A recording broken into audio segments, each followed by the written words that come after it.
गणीय एकक कोष्ठिका और केंद्रित सेलों के रूप में संभव विविधताएं बताएंगी, जिसमें जो भी आप सरल घनीय एकक कोष्ठिकाएं पढ़ते हैं उन सरल घनीय एकक कोष्ठिकाओं में कौन कौन सी संरचनाएं होती हैं, संरचनाओं के साथ साथ उनके अक्षों की दूरियां और उनके अक्षों के कोण कैसे ज्ञात करते हैं, उसका एक सिंपल तरीका है। सिंपल तरीका क्या है कि हमने क्या लिखा, CTOR, इसको बोलते हैं CTOR, सिटोर HMT, सिटोर HMT।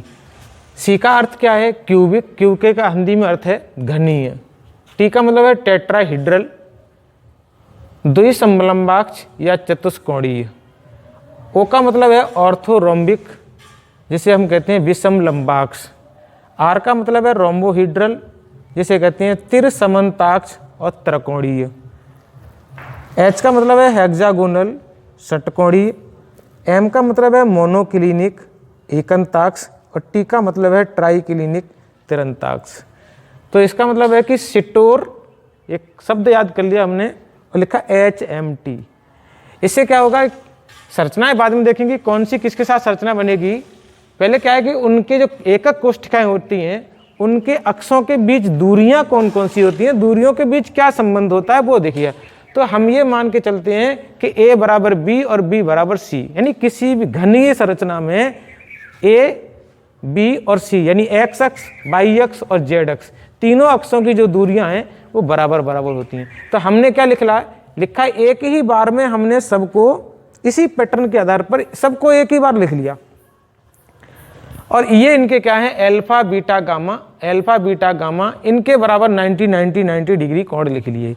ये सारे 90 डिग्री कोण लिख लिए। हमें एग्जाम्पल पर इतना फोकस नहीं करना है, फोकस करना है हमें इनके बीच दूरियां और उनके बीच बने हुए कोणों के मध्य, क्योंकि सवाल हमारा जो बनता है वो इन्हीं से सवाल बनता है बोर्ड में। 12th के जो बोर्ड में RBSE बोर्ड में जो सवाल बनता है वो इसी से बनता है कि ये दूरियां दी होती हैं और अक्ष के बीच कोण दिए होते हैं, तो उसकी संरचना की स्थिति, संरचना की वो नाम पूछा जाता है, क्रिस्टल का तंत्र कौन सा है, कौन से किस प्रकार का तंत्र होगा, किस प्रकार का क्रिस्टल होगा।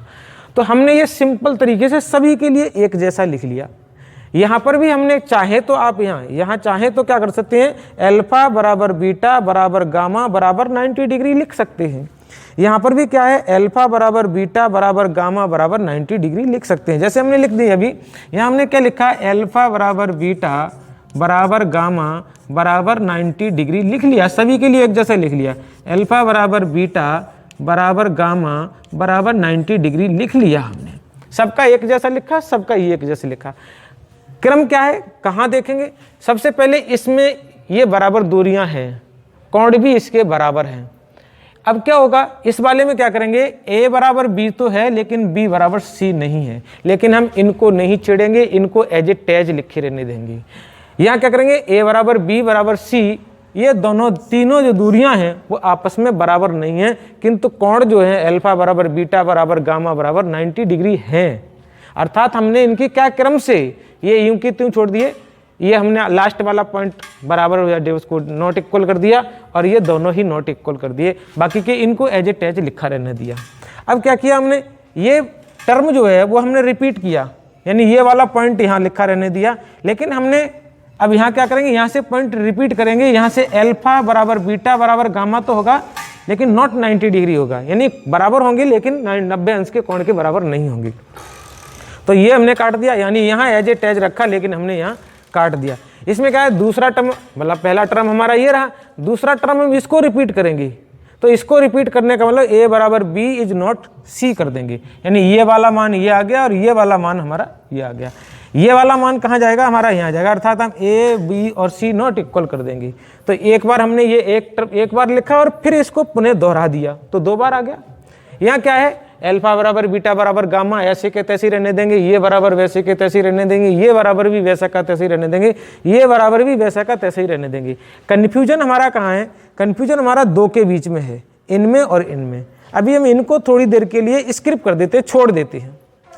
नीचे क्या चलेंगे हम, नीचे वाला यही वाला टर्म नीचे दोबारा हम रिपीट करेंगे। तो हमने दोबारा रिपीट करने का मतलब A बराबर नॉट इक्वल B और B बराबर नॉट इक्वल टू C, यही वापस यहाँ रिपीट कर देंगे। तो यहाँ रिपीट करने का मतलब है alpha is equal to not beta, beta is equal to not gamma, gamma is equal to not 90 degree. अर्थात जो टर्म यहाँ रिपीट किया है वही टर्म हमने यहाँ रिपीट कर दिया।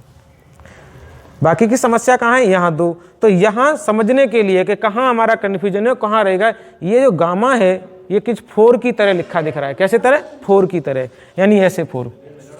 और ये जो संरचना है कुछ सिंबल को करती है एच से शो। किससे शो करती है, एच से। एच का मतलब हम कहाँ लाएंगे, हेक्सागोनल। तो हेक्सागोनल संरचना में गामा का कोण जो है, जो ऐसे करके 4 की तरह दिखाया, 4 इज इक्वल टू गामा। तो गामा का जो मान होगा वो इक्वल नहीं होगा। अर्थात हमने क्या लिख दिया, हमारा क्या आ गया, हमारा आ गया अल्फा बराबर बीटा, बीटा बराबर 90 डिग्री तो है, लेकिन gamma is equal to not 90 degree है। ठीक है, अब क्या करेंगे हम, यहाँ पर ये देखते हैं कि यहाँ पर तो गामा नॉट इक्वल हो गया, लेकिन यहाँ पर अगले बार में बीटा नॉट इक्वल होगा। तो हमने क्या लिखा, ए बराबर अल्फा बराबर गामा बराबर 90 डिग्री है। 90 डिग्री कोण के बराबर है, यहाँ सब में जो डिग्री है 90 डिग्री कोण के बराबर है, किंतु beta is not equal to 90 degree. Beta का मान जो है वो 90 डिग्री के बराबर नहीं है। तो समझ में आया। इसमें अब क्या है, देखिए समझने का मतलब है यही, ये वाला टर्म हमने ज्यों का त्यों लिख दिया, ये ऐसे कैसे छोड़ दिया, पीछे वाला काट दिया, फिर दोनों काट दिए। इसके बाद हमने इसी टर्म को वापस रिपीट कर दिया, यानी ये वाला टर्म उठाया, ये वाली स्ट्रक्चर यहाँ आ गई, ये वाला टर्म यहाँ आ गया, ये वाला टर्म यहाँ आ गया, और नीचे वाले टर्म को नीचे से ही फिर रिपीट कर दिया। ये हमने अल्फा बीटा गामा कोण ये तीनों के एज ए टैच रखे। यहाँ क्या किया हमने, जैसे पीछे से काटना शुरू किया तो अल्फा बराबर बीटा बराबर gamma not equal to 90 degree है। इन दो में कन्फ्यूजन है, उन कन्फ्यूजन को आप क्या करेंगे, थोड़ा याद करेंगे। थोड़ा याद करने का मतलब है हमें क्या है कि यहाँ पर कौन सा कोण इक्वल नहीं होगा, ये 4 गामा जो है वो 4 लाइक बाई की तरह लिखा होगा, और वाई की संरचना कुछ इससे बनती हुई एच से दिखाई देती है। अगर हम इसको हटा दें तो ये 4 नुमा हो गया और 4 के लायक हो गया। तो 4 के लायक का मतलब है ये बाई की तरह दिखा रहा है, और बाई की तरह दिखा रहा है तो बाई कौन होता है, गामा। तो गामा ही कुछ डिफरेंस है, तो हमने गामा कुछ डिफरेंस है, गामा को बाहर लिख दिया। लेकिन यहाँ पर क्या है, अल्फा बराबर बीटा बराबर 90 डिग्री जो कि ऊपर से चलता आ रहा है, और गामा का मान जो है वो 120 डिग्री होता है। यहाँ जब इसमें अल्फा बराबर बीटा हो गया तो अब यहाँ गामा डिफर हो गया, लेकिन यहाँ अगली बार में क्या होगा, गामा डिफर नहीं होगा, डिफर कौन होगा, बीटा। तो यहाँ क्या लिखा है, अल्फा बराबर gamma is equal to 90 degree और बीटा इज नॉट 90 डिग्री होगा। अगले वाले में क्या होगा, ये जो नीचे वाला स्किप रखा है, यानी अल्फा बराबर ए बराबर बी बराबर सी, यहाँ भी लिख दिया अल्फा बराबर बीटा बराबर gamma is not equal to 0। Example इतने मायने नहीं रखते हैं, हालांकि हमने एग्जाम्पल लिख दिए हैं, एग्जाम्पल्स बोर्ड में नहीं पूछे जाते हैं। अब बात करते हैं यहाँ पर इसमें कौन कौन सी संभव विविधताएं होती हैं, कौन कौन सी संभव एकक सेल्स पाई जाती हैं। तो एकक सेल में क्या है, सभी के अंदर आपको कोई कंफ्यूजन नहीं है, सभी के अंदर क्या करेंगे, simple cubic cell, simple cubic cell, simple cubic cell, simple cubic cell, simple cubic cell, simple cubic cell, simple cubic cell, यानी जो हमारी सरल घनीय एकक कोष्ठिका है वो तो सभी के अंदर पाई जाएगी, चाहे वो घनीय रूप हो, चाहे द्विसमलंबाक्ष हो, चाहे विषमलंबाक्ष हो, चाहे त्रिसमंताक्ष हो, चाहे षटकोणीय हो, चाहे एकंताक्ष हो, चाहे तिरंताक्ष हो। बाकी का कौन सा बचता है, बाकी के हमारे जो है यहाँ पर बीसीसी और एफसीसी, यानी बीसीसी का मतलब बॉडी सेंट्रिक होगा और फेस सेंट्रिक होगा। यहाँ पर क्या होगा, बीसीसी होगा। अगले वाले में चारों होंगे, चारों का मतलब बीसीसी, एससीसी, बीसीसी, एफसीसी और ईसीसी। एससीसी का मतलब सिंपल सरल घनीय एकक कोष्ठिका, अंतः केंद्रित घनीय एकक कोष्ठिका, फलक केंद्रित एकक कोष्ठिका और अंत्य केंद्रित एकक कोष्ठिका। अगले में इसमें कुछ नहीं है, यहाँ पर केवल एक ही है, लेकिन यहाँ पर हमारा क्या है, ईसीसी है। तो ऊपर याद रखेंगे, नीचे से ईसीसी चलेगा, ऊपर से बीसीसी चलेगा। तो नीचे से ईसीसी, ऊपर से बीसीसी, सिंपल सी बात है आपको। तो यहाँ पर संरचनाएं कितनी बनती है, 3, यहाँ संरचना कितनी बनती है, 2, यहाँ संरचनाएं कितनी बनती है, 4, यहाँ संरचना कितनी बनती है, 1, यहाँ संरचना कितनी बनती है, 1, यहाँ संरचना कितनी बनती है, 2, और यहाँ संरचना कितनी बनती है, 1। तो कुल मिला के अगर हम देखेंगे तो हमारा एक कोड वर्ड बन गया।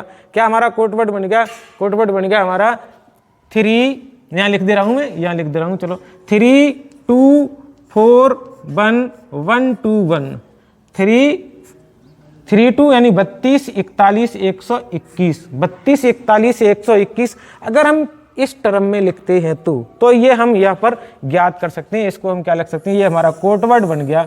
इस कोट वर्ड के नाम से हम कितनी कितनी संरचनाएं मिलेंगी। अगर इनको जोड़ दिया जाए, सभी संख्याओं को जोड़ दिया जाए तो हमारा जो टोटल आएगा वो क्या आएगा, 2 सॉरी 3 और 2 5, 5 और 4 9, 9 और 1 10, 10 और 1 11, 11 12 13, 13 और 1 14। तो कुल मिला के हमें कितने जालक प्राप्त होंगे, कितने क्रिस्टल लैटिस प्राप्त होंगे, वो 14 प्रकार के होंगे।